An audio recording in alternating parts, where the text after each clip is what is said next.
WELSTech is a bi-weekly podcast exploring the intersections of technology and ministry. It is part of the podcast network sponsored by WELS, the Wisconsin Evangelical Lutheran Synod. Our show today is hosted by Martin Spriggs and Sally Draper.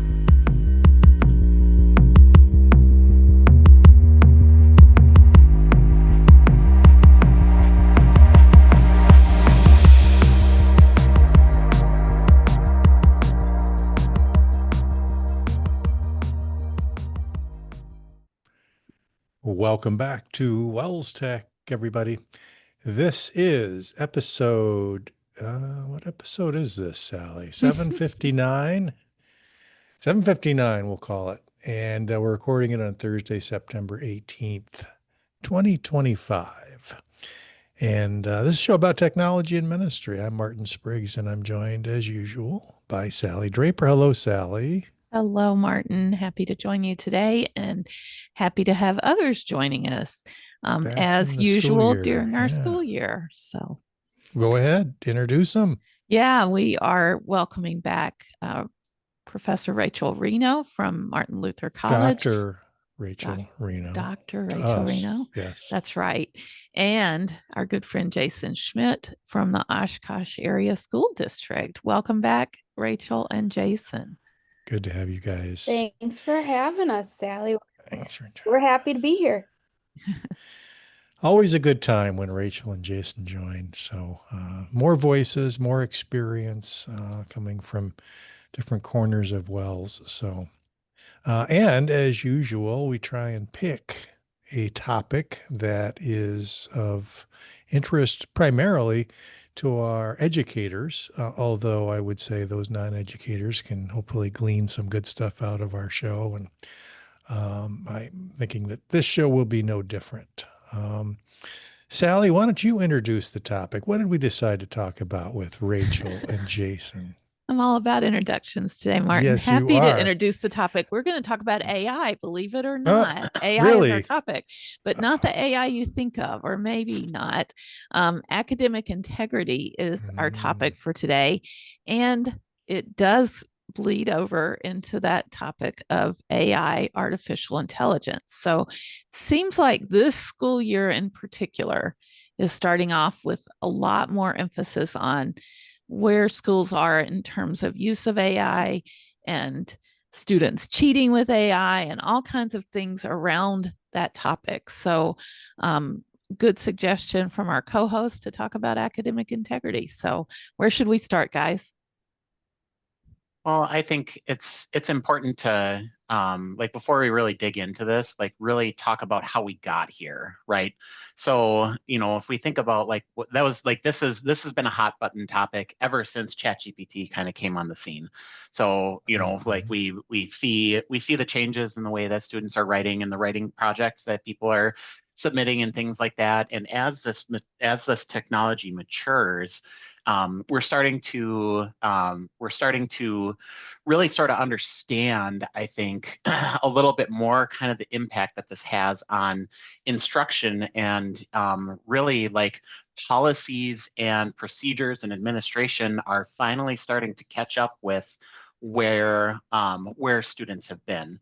So, we know that it's not going to be an effective practice to say just outright ban these things, right? Because that's just going to steer people in another direction. But we still have these concerns. And I think now we finally are to a point where people understand these things enough, not necessarily that they completely understand, but there's at least enough of a conversation going on that we can have productive dialogue about academic integrity and how that fits in with the use of these tools.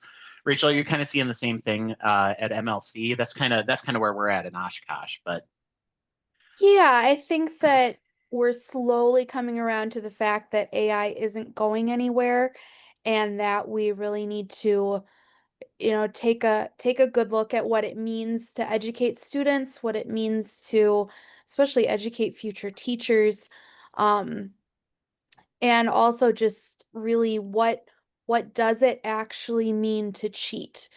And that's something I actually used to, when I was teaching a previous ed tech course to our undergrads. Like when I first got to MLC, that was actually something we talked about um, in our ed tech class because so much cheating comes through technology. Um, and because of an experience I had when I was in like 7th or 8th grade, um, my teacher gave us a trivia contest and I won, but I won because I used the encyclopedias to figure out the answers. Um, but my teacher had not said like you can or can't use resources. It was just here, answer these questions, and whoever gets them right wins a prize. Which I think was he got me McDonald's for lunch, which was really nice actually. But I remember coming home and just feeling so, so, so sick because I realized after the fact that no one else had like looked up the answers. They had all guessed. Um, and so I felt horrible, like I had cheated and talked it through with my mom, who then talked to the teacher and was eventually was like, well, that was kind of the teacher's fault because he didn't say you can't use resources. He's like, actually, you were probably the smartest of everyone because you actually did use resources. And that's a little bit where we're sitting today with our students, except the resource is way better than the probably 1992 encyclopedia we had sitting on the shelf in our classroom. Um, the resource, AI can do way more. So much more, So sure. I think that's where we have to kind of shift that conversation is where in what does it mean to actually cheat? Yeah. So it seems like there's a kind of a tension going on between those that are building our AI tooling and the large language models and trying to make it as accessible and as useful as possible.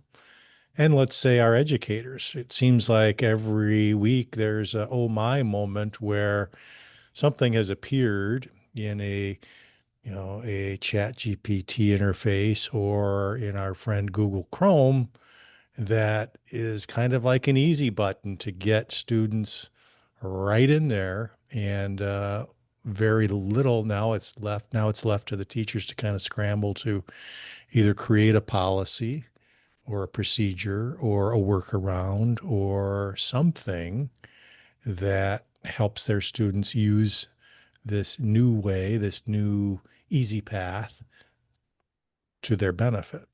Rachel, you had one of those moments last week, right? Sure did. And had to send Jason a mildly panicked text about it. But interestingly, as I am using Chrome this morning, which I updated last night, doesn't seem to be quite as prevalent anymore. But I will share my screen to show you what I was talking about. So last week, um, or maybe about the end of 2 weeks ago, Google Chrome introduced a homework help button. And as I told my faculty, Google's idea of help was a little bit ridiculous. Um, and so when you would go to, this is a sample Moodle site of a calculus quiz, up in the address bar, you would get a homework help button, and it doesn't appear to be there anymore. So maybe Google listened to the outcry of teachers. However, it's just one more click to get to it. So if I click on my address bar and I go ask Google about this page, I get to select any text or image. So I am going to select this question of which I do not understand what it's asking because I haven't taken calculus in more years than I'd like to count. And over on the side here, it opens a nice little sidebar. Now, what's great is that it walks through the process. So, if I had a better understanding of calculus, this would probably make a lot of sense. However, because this is multiple choice here, it just gives me, oh, the answer is A. And then I can go back here. I can fill in the answer is A, and then I can do that for the next one. And it will just keep going and fill out the quiz for me, which is not what our instructors are really wanting when we're taking quizzes.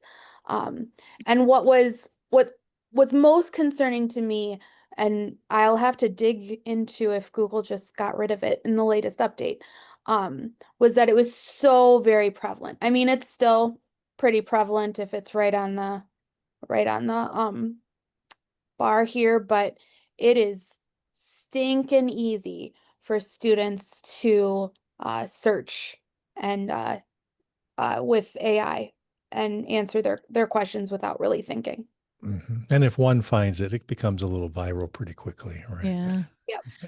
I was thinking of this from the students' perspective as well, that it's really muddy water for them if the teachers and the school policies aren't clear, at least, or if the school is leaving it up to the teacher and one teacher allows certain things and another teacher says no technology, no AI whatsoever.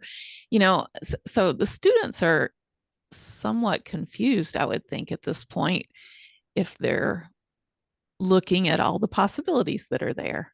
Yeah, I would add that, like, just besides setting clear expectations and transparency and all of those kinds of things, I think we need to have a shift in our like in the way that we talk about these things just in general. So, like, Rachel used the term cheating like multiple times, and as soon as you say, well, you're cheating, like that's an accusation, right?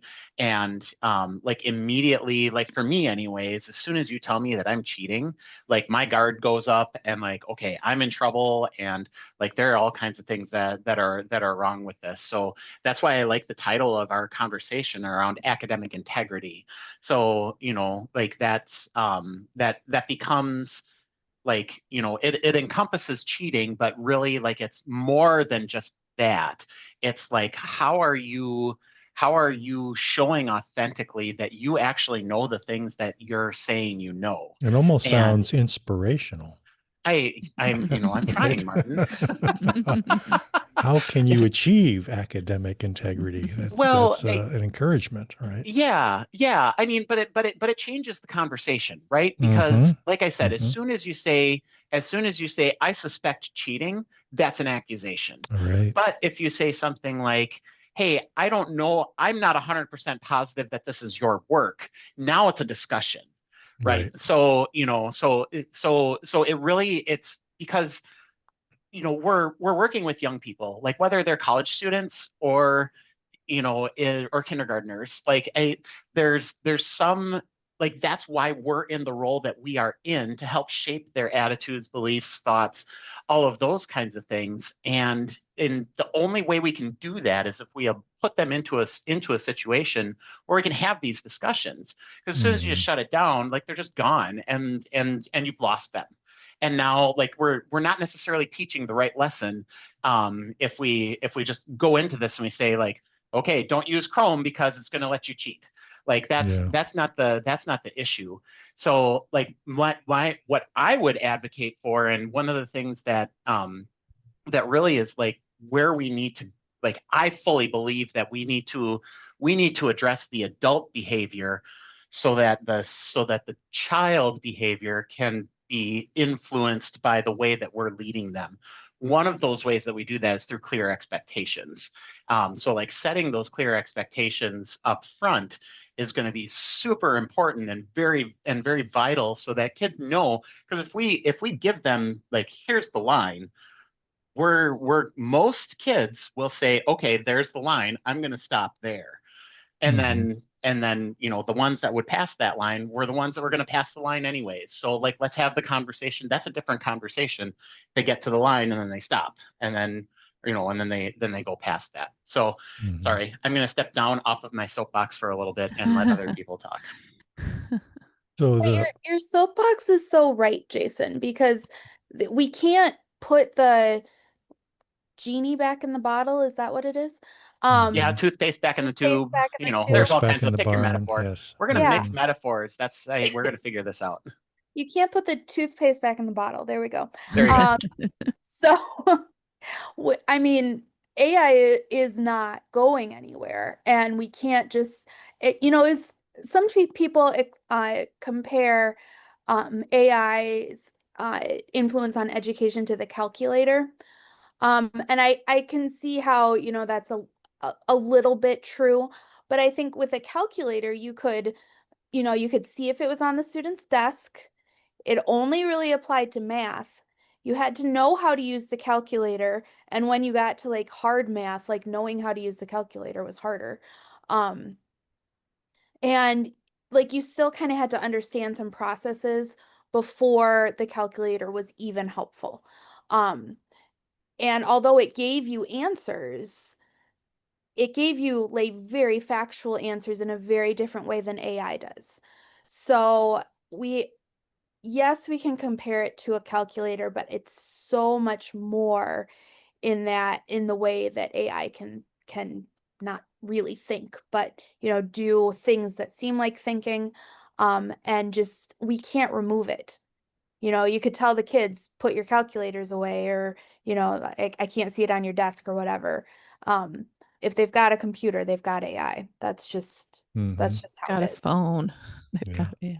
So that's a nice segue into our topic. Part of our topic is on policy development, both for student and for faculty or teacher. It's what I'm hearing Jason saying is, yeah, policies are necessary, but it's really the practical side of those policies. That's where that conversation happens.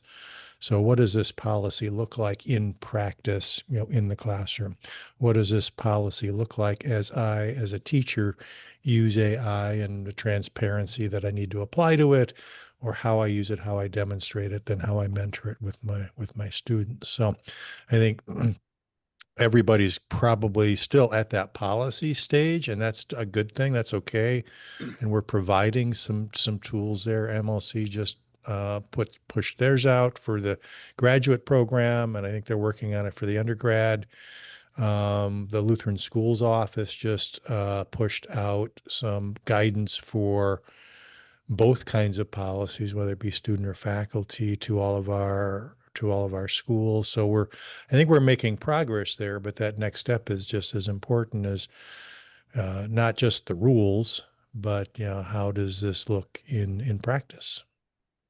Yeah, and I would say that as these policies, or anybody who's looking at developing one of these policies, one of the things that you really need to pay attention to is the fact that, like we were saying, like you can't put the genie back in the bottle. Like this is something that is out there, and to either deny that it's happening or to Mm-hmm. try to set up such restrictions that you can like to avoid it completely, you're either going to be unsuccessful and students are going to find ways to work around it, or they're going to find something that's way more obscure and also way more dangerous.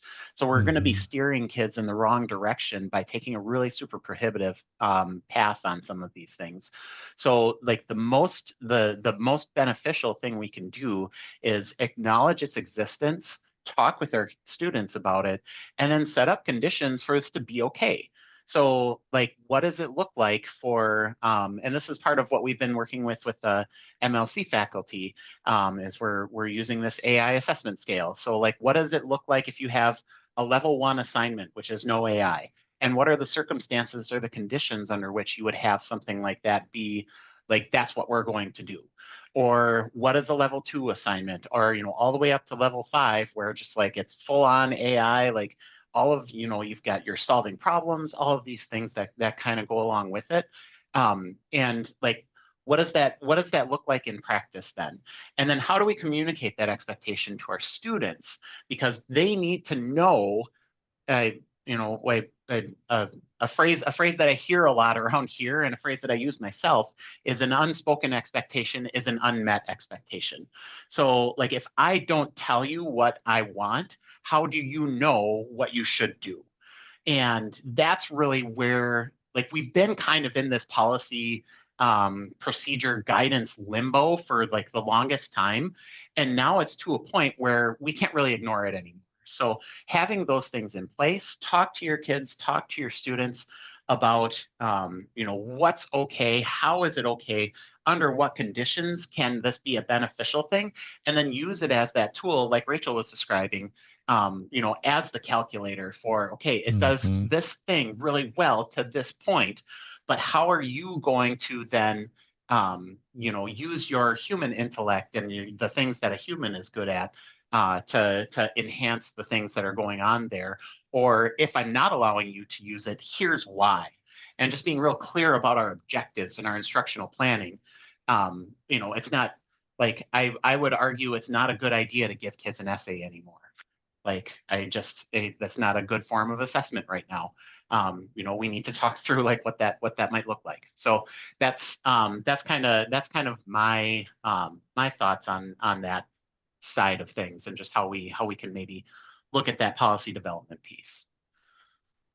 So Rachel, assessments, oh, go ahead, Sally. I was just going to say, I love that you showed an example using calculus, because it seems like a lot of the discussion is around writing and having, your chat GPT write the essay for you or whatever. But it does cross over to all different subject matters. And everybody needs to be aware of this and looking at the policies and things. I think that was the main thing that I got out of the reading that I did beforehand and stuff. Mm-hmm. So assessment seems to be the hot button. It's kind of driving some of the nervousness and the ability to truly assess the educational advancement of a particular student. What you mentioned, Jason, that writing a paper is maybe not a good form of assessment. What do assessments, what do they look like? What forms are maybe more useful? Which can be maybe modified if, proper guardrails are put on? What are you guys thinking at this point? And Rachel, question for you too. Well, when I was testing out the homework help tool, there was one I looked at it in a calculus class and a German class and a theology class and a science class, um, just for as far as the Moodle quizzes went.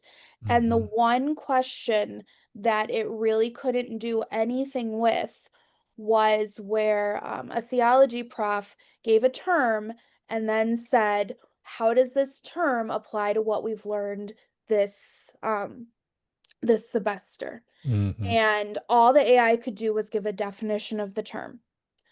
It couldn't, make any Wasn't connection. contextually aware of real life, Right. right? So that's where those applications and connections that the AI can't make because it wasn't in class or whatever, that's where those application type questions I think are the most important. Yeah.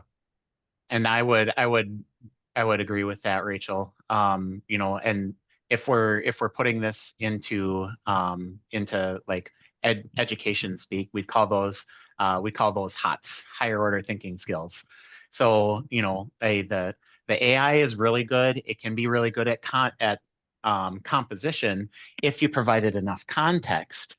But if we're doing something like a quiz or something like that, you can reinforce that academic integrity and that deep learning by asking those higher level questions. So, basic recall and things like that, like that's not going to be something that's going to be very, it's going to be really easy to AI that. And it'll show in the responses that you get, because they'll be super long and really detailed and like have way more information in there than you would possibly think that you would get with just a regular response, right? So focusing on those things like the applications and those things that get to those deeper, like that deeper depth of knowledge, is really going to make it much more challenging for people to use these resources in a way that you as the instructor do not intend them to use it. So where does this leave tools that detect AI usage? I mean, there's a whole industry now around that. And are those things that need to be put in place? Are these things that, if you're doing things correctly, maybe aren't necessary? Where do they sit? Should our teachers be paying attention to them? So I will go on record as saying that these things do not work.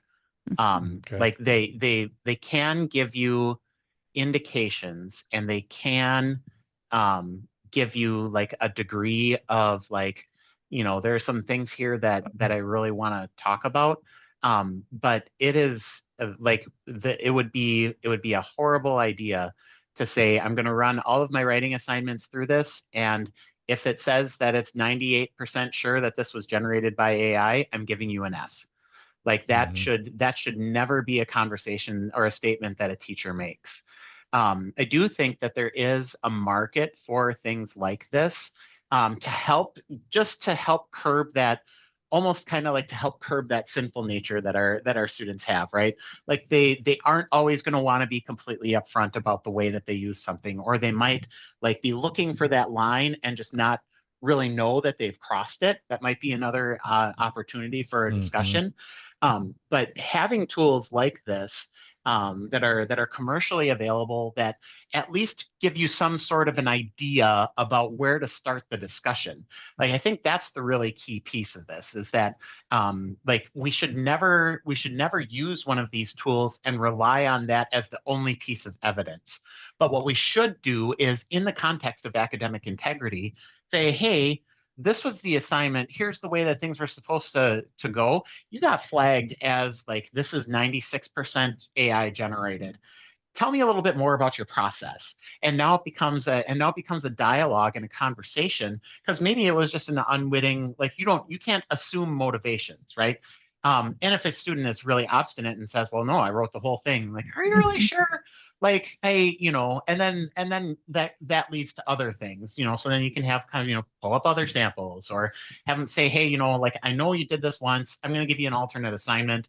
I just want to make sure, because it just really looks like there are enough things on here that kind of look a little weird to Mhm. me. So we're running a pilot right now in our district with a tool called Pangram. So it's a Google extension. You sign in, you get 5 credits a day for free. We, like, with our pilot, we have access to more than that. Um, but it's still one of those, it's one of those tools that, like, and I hate that tagline that says AI detection that actually works. Like, I hate it, because like it's, yeah, yeah, we'll get past that.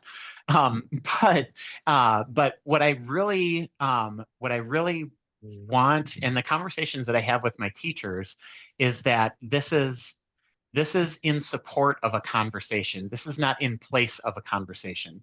You don't get to avoid that conflict of confronting a student about something that you suspect is maybe like not necessarily what you had in place for this task. And you also need to just, again, open up that conversation. Let's talk about this, and then if it's a recurring issue, now I've got some additional evidence, but I'm not going to make a Mhm. decision just based off of one thing. Like, I have to have that dialogue, because that's what we're in the business of. We're not in the business of catching kids or policing their behavior. We want them to learn and grow. So let's Yeah. have that discussion. Let's have that conversation, and this can be a tool that we use to support that. Oh, for the simpler times where I could just pay the smartest kid in the class to do my homework. At You don't have to MLC pay. is we're so Grammarly, which MLC subscribes to, is currently has in beta a tool called authorship, and that's what Mhm. MLC is kind of using along the same lines as Jason. It does a little bit different than Pangram, in that the student actually has to turn on the tool before they start writing, either in Microsoft Word or in Google Docs. And then it records. If you remember, there was a Google extension or add-on or something called Draftback that would basically record a video of students writing. Um, and so that it does that and then also shows like where potential sources are of what the students have written. And I completely agree with Jason that this is, this is maybe evidence or like, but Mhm. almost like hearsay evidence. I've been watching too many crime. It was probably, but it's a starting point, but it's never, the judge and jury Mhm. for our student papers. And what some of our instructors are going to is if they have these questions, call the student into the office. Hey, can you just summarize your paper for me? What were your main points? And if a student did the work, they should probably be able to do that. And if they just wrote a good prompt and handed it in, they probably can't do that. Mhm. So it's almost a little bit like the dissertation defense, where you have to Yeah, yeah. prove that you know what you wrote. Mhm. Hmm. Interesting conversation. Wish we could talk a little bit more, but we have other things to plug into the show. Thank you both, Rachel and Jason, for these real life impressions of where we are. Well, it'll be interesting, and this will not be the last time that we obviously talk about this either. So we'll put a link to some resources that we mentioned, along the way here. The usage policies we talked about, just as a starting point. If you don't have those are at least a way to get going and keep tuning in for more. All right, let's move on to ministry resources. Sally, what do we have this week? Well, we have a resource. Actually, I think we've mentioned this before on the show, but one that is worth revisiting as Sunday school and school year starts. People may be looking for media to support their Bible stories as they're presenting those in classrooms. And just so happens, I know the person who created an amazing website with all kinds of Bible lesson media resources. That would be Rachel Reno. Rachel, we're looking at your website here, and we'll have a link to it in the show notes. And I wondered if you could just give us a little overview of what's available here. Absolutely. So this was born out of a real want to not write a dissertation a couple summers ago. So this website pulls together pretty much all the YouTube videos and images and other resources that I've been able to find for different Bible lessons. So it follows the Christlight series of like which lessons are included in Christlight. And then it's got videos and images from free Bible images. It does have some Google slide decks that teachers have shared with me that go through the aim and things of the Christ-Light lessons. And then a lot of times they're also like printables or links to other activities. Um, my one caveat that I always share is that I have not reviewed all of these resources and I have not watched all the videos. So definitely watch them, check them out before using them with your students. And then if you could help me out at the bottom, there is a link. If you find one that just isn't biblically accurate, there's a link at the very bottom to report a resource. And I do take down, I've only had a handful in the past couple years, but you can definitely let me know if there's some that shouldn't be up there. Um, you can look at the site in a variety of ways by your whatever grade you teach. All the pages go to the same set of resources. But there should be at least something for, I think, every lesson in Christlight. Nice. Pretty Thank you impressive. for doing that. That is neat. Mm-hmm. All right. Let's move on to our picks of the week. Rachel, you've got the floor still. What's your pick this week? Oh, sure. So, my pick is Notebook LM, which I believe that Jason picked a while ago. So, just got a copycat off Jason. Mhm. But They recently added a video overview feature. In addition to their, you can make a podcast and you can make a mind map thing. And I tried this out actually yesterday with a lot of college textbooks and maybe a lot of high school ones too. I'm not sure. Um, the publisher will give you um, a slide deck. It's usually a pretty terrible slide deck, um, but it like goes through the main points of the chapter, whatever. And so I actually loaded that. All I did was load the slide deck that the publisher gave me into Notebook LM and asked for this video. And it did a really nice job of kind of summarizing all the main points of the chapter in a fairly interesting and accurate way. And I tried it too with the podcast ones. Those are old news. But I plan on using this in my course this next semester to have students kind of look at how the AI did and then compare it to the content that was actually in the chapter and see if they can see anything that that Notebook LM got wrong or maybe should have emphasized more. But it's a nice video. It's not too long. It's kind of entertaining. Like they're funny, which I think is impressive um, for a AI to be funny. It looks nice. Like it's got a nice clean look. And I was really impressed with what it was able to produce in just a few minutes. That's pretty cool. And definitely we'll be checking that out. I have a side story about AI, and that is this week, or since our last episode of WELSTech, we've gotten a couple of comments on the page, and I'm pretty sure they were generated from AI. But the interesting thing is, they spelled my name correctly. It was like, great show, Martin and Sally. And they got my name spelled correctly and stuff. So I just see it getting smarter and smarter and smarter, I guess. It's just pretty cool to see the video side of it as well. Cool. Jason, what did you bring this week? Yeah, so staying with the Google stuff.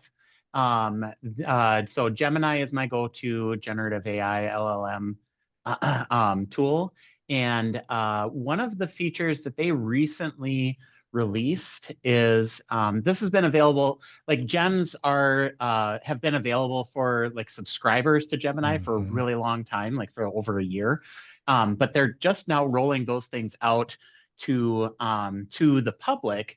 And one of the most recent gems that I just like recently discovered and have been having tons of fun with is the ability to generate a storybook. So this is in if you go into Gemini, it's on the left-hand side under gems, and then you have generate a storybook. So what I did with Rachel's permission was I took a picture of her and I took a picture of me, and I used it to create a social story to help students deal with the overuse of AI as a way for them to respond to their assignments. So I had it use an anime style for the two of us, but you can make it into a coloring book. You can use a cartoon style. You can make it photorealistic. Like there's all kinds of different ways that you can make this look. But it took all of this that prompt and created sort of a story that then could be used to talk about some of this stuff. So, really like the great thing about this is like, if you look over on the right-hand side of Sally's screen, you have that listen button right there. So if you click on the arrow next to that, you can pick a higher pitched voice, which would be more feminine voice, or lower pitched voice, which is more masculine voice. You can make it full screen. So like there's a lot of ways to make this really accessible. And then the other reason that I really like this and a tool like this is if you're using this within workspace. So like let's say you are you're a Google Workspace school system or school, and you have that Workspace for Education subscription, even if you're not paying for it. This is FERPA compliant. So that means that you can take images of students and upload them into this prompt and put them into social stories, or any kind of story that you want with this as well. So a great way for us um, to create some of those custom resources to help support some of our students. This could be Bible stories. This could be just you name it. Like take whatever, let your imagination run wild. But it's a fun way to put some of these things together. And when you have created it, you also have the ability to export it as a PDF. You can print it off. So that is my pick this week, our Gemini Storybook Gems. Super cool. Are you a Mac user, Jason? It's got you on a Mac. I float back and forth between everything. I go Mac, I'm on a Windows computer right now. I'll spend days on my iPad, I'll spend days on a Chromebook. I'm Switzerland. I'm neutral. Okay. All right. Very good. I gotta thank you, Jason, for introducing me to gems, because it wasn't a button I had clicked on in Gemini. And yesterday I made my own gem. I called it the EDT 5001 Professor. I loaded my course syllabus and the course expectations and all sorts of stuff into it. And now I can use that gem and ask it specific questions or get ideas about my course, and it aligns it to the course guidelines and student learning outcomes. And it's really cool. They're so helpful, right? Love them. Yeah. Awesome. One of the best features of Gemini, I think. All right. I think that I'm up and I have a pick. I believe I was turned on to this from Matt Miller at Ditch That Textbook. I follow his newsletter, and recently he recommended a new newsletter that was coming out of a website called What's New in K through 2. So this is resources for primary teachers, and I've found it to be really impressive, just basics, easy to do things that are super helpful. And the one that I tapped into this week ties to one of my favorite resources, which is Canva. And basically, they were saying you can go out on Canva and get all kinds of teacher planners, and you can use them electronically, or you can print them and write in them, whatever you want to do. But these are, robust, daily and weekly planners, things you might leave for a substitute teacher or whatever, that are out here that you can make use of as templates and create your own. So that was really impressive. And by exploring a little bit, I realized that there are accounts on Canva that create templates. So for instance, I clicked into Teach Cheat, and they have just a ton of resources. And this isn't like teacher pay teachers that you have to pay for these. These are just free templates that are out there that you can make use of.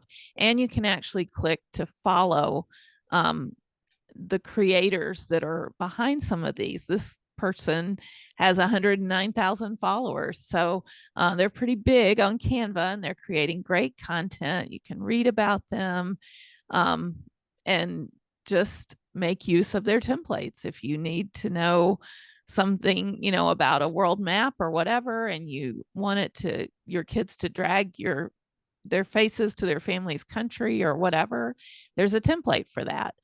It does say it contains paid elements, but I believe with a pro account, that's not a problem. So, and of course, you can get a pro account as an educator through Canva as well. So just wanted to kind of turn you in or clue you into teacher planners that are out there, and then creators that are worthy of following. So that's what I got from this most recent issue of What's New in K through 2. If you are interested, you can visit the website and there's a subscribe button right up in the top bar.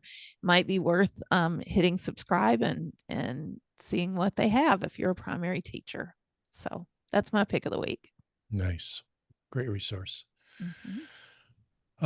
Okay, I think I'm last. My pick of the week is a tool I've been trying out for the past week or so, which I am really, I think, tempted to invest in. And that is a tool called WhisperFlow. WhisperFlow, they took out a bunch of the letters, but it's WISPR flow.ai. And it is in the some of you old timers probably remember Dragon, naturally speaking, from Nuance, and some of these things where it will take your audio and turn it into text. Some of it better than others. I used them off and on, but they were not super great or fast or always accurate. But the idea kind of always intrigued me that I could speak and it would just write. What WhisperFlow does is it kind of really applies some nice AI technology to smooth things out for you. So it'll take out the ums and it'll actually even do corrections. So if you misspeak and you correct yourself, it will recognize that and it will write the corrected version. It does punctuation well, it does paragraphing well. It has its own dictionary that you can add. So if you say Wells a lot, for instance, you can say that's not WELLS, that's W, all caps, WELS. Um, Nicknames, acronyms, which we're very fond of in the Wells. It does all that stuff. It is a super cool tool. One of the keys to a tool like this is it's got to be easy to use. And at least on a Mac, and I think Windows is the same, it's just a simple key combination. On the Mac, you just hold down your function key, which on my Mac keyboard is the bottom left, so it's super easy to get at.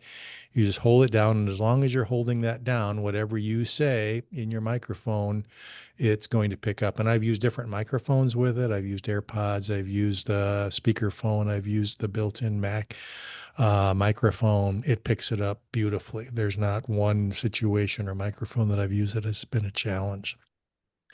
The free version allows 2,000 words per week. So I've been using it for a little over a week and I'm almost at my 2,000 word per week limit, but I've been using it quite a bit. There is a version on Mac, Windows, and iOS. The Android version is coming. There is, and I don't know what the price is, but there is a Whisper Flow for nonprofits. There is also one for educators, or a student discount, I should say.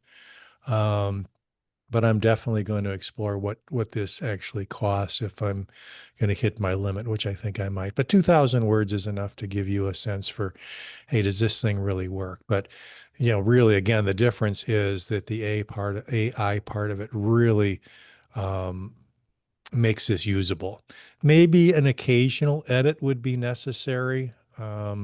But I can speak a 4 or 5 paragraph email and go back over it in 30 seconds and it's done.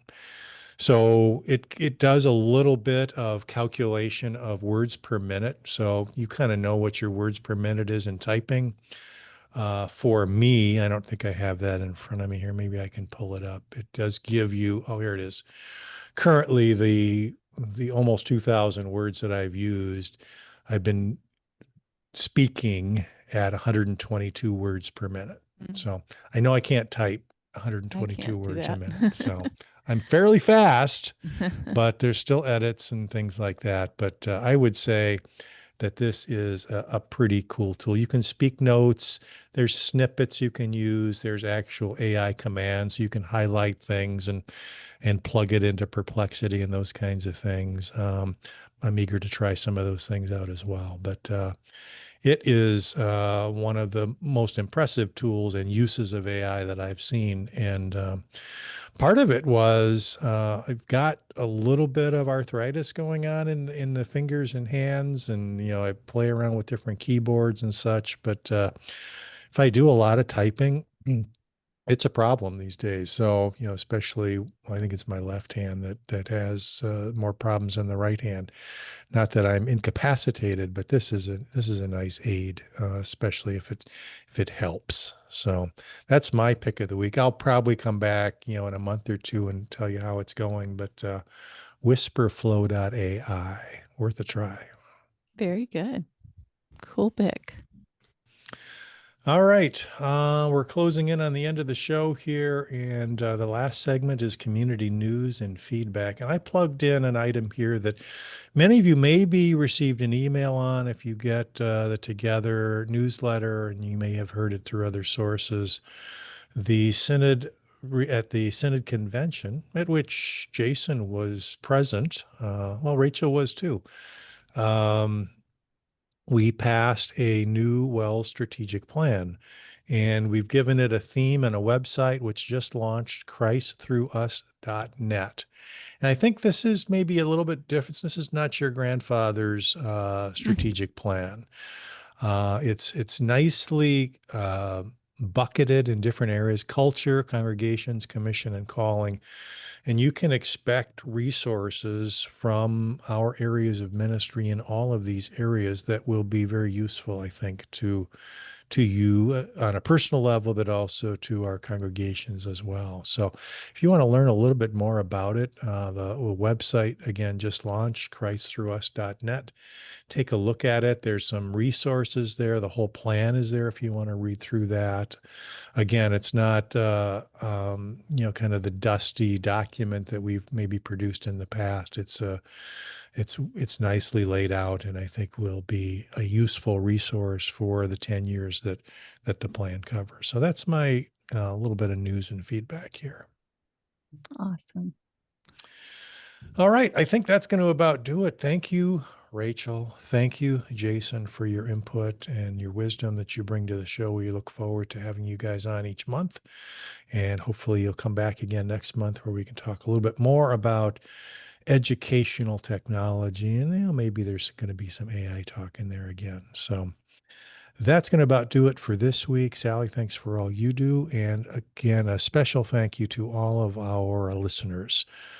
We do this show for you, and please reach out to us at our website, welstech.wels.net, or email welstech@wels.net with ideas, comments, feedback of any kind. Always welcome. But most of all, thank you for being here and your listening ears. We will talk to you next time. Bye-bye.